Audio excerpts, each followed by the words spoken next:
To find your policies, return to the Shopify dashboard, then click Settings in the bottom left.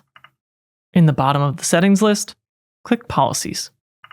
At the top of the Policies section, you'll see Return Rules. This is where you can turn on more advanced return rules to help you manage things like return fees and return shipping. For this tutorial, I'll leave these return rules turned off, but you can come back here later if you want more control over how your returns work. Under that, you will see your written policies. You have a return and refund policy, a privacy policy, terms of service, a shipping policy, and your contact information. The privacy policy is already automated, unless you want to make manual adjustments. And for most of these, Shopify gives you a template you can insert as a starting point. Under terms of service, for example, you can insert the template, make any changes, and then click Publish.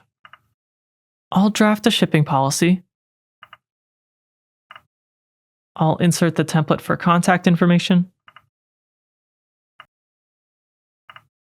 I'll set a return and refund policy.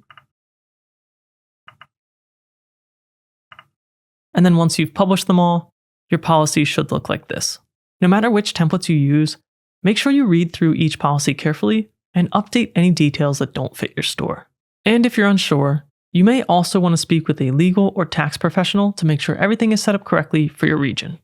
To see the policy menu now that we've added them, return to your Shopify editor and then scroll down to verify that the policy links are unhidden in the Utilities section of your footer.